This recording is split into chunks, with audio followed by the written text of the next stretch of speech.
এবার থেকে আমাকে শুধু নয়নতারাই বলুন, কোন নাম নিয়ে আপত্তি জানালেন অভিনেত্রী?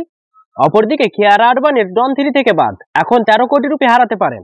রণবীর সিং এর বিপরীতে কে, জানাবো সবটা। প্রথমে আসি নয়নতারার কাছে। অনুরাগী এবং সংবাদ মাধ্যমের উদ্দেশ্যে বিশেষ অনুরোধ জানালেন দক্ষিণী অভিনেত্রী নয়নতারা। কি জানালেন তিনি? জনপ্রিয়তার নিরিখে তারকাদের নামের সঙ্গে নানা বিশেষণ জুড়ে যায়।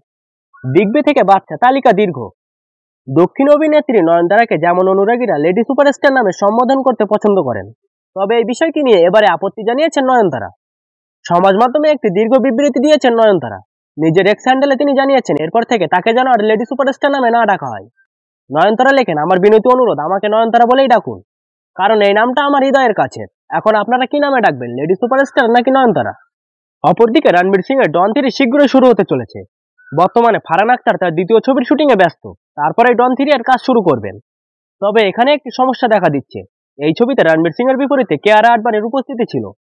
সম্প্রতি তিনি তার গর্ভাবস্থার ঘোষণা করেছেন। যদিও এখন তিনি শুটিং করছেন, তবে তিনি কতদিন পর্যন্ত কাজ চালিয়ে যাবেন সে সম্পর্কে কোনো নিশ্চিত তথ্য নেই। তবে এটা স্পষ্ট যে কিয়ারা তার ব্যক্তিগত জীবনকে ডন 3 এর উপরে রেখেছেন। এই মুহূর্তে কিয়ারা আডবাণী ওয়ার 2 এ কাজ করছেন, আর একদিকে একটি নতুন ছবিতেও কাজ চলছে, সেটি হলো ইয়াশের টক্সিক। তার আগেও তার অন্য কমিটেড প্রজেক্টগুলির শুটিং করছেন। তবে প্রশ্ন হলো, ডেলিভারির পরে প্রথমে তিনি কোন ছবিতে কাজ শুরু করবেন? সম্প্রতি পিঙ্ক ভিলায় একটি রিপোর্ট প্রকাশিত হয়েছে, যেখানে জানা গেছে যে ডন 3 এর নির্মাতারা এখন নতুন একজন মহিলা প্রধান চরিত্রের খোঁজ করছেন। এছাড়াও শোনা যাচ্ছে কিয়ারা আডবাণী শক্তিশালিনী এবং ধুম 4 এ দেখা যেতে পারেন। এই দুটি ছবির শুটিং 2026 সালে শুরু হবে। তবে নির্মাতাদের পক্ষ থেকে এখনো কোনো আনুষ্ঠানিক ঘোষণা করা হয়নি। তবে যদি এটি সত্যি হয়, তবে ডন 3 এর কিয়ারা আডবাণীর জায়গায় কে আসবে তা এখনো জানা যায়নি। রণবীর সিং এর বিপরীতে কোন অভিনেত্রীকে চূড়ান্ত করা হচ্ছে সেটা এখনো পরিষ্কার হয়নি।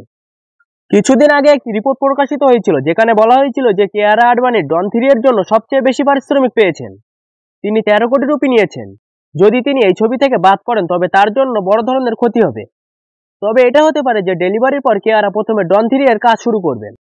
তবে যদি এমনটাই হতো, তাহলে নির্মাতারা নতুন একজন লিড কেন খুঁজতেন? এখন শুধু আনুষ্ঠানিক ঘোষণা পাওয়ার অপেক্ষা।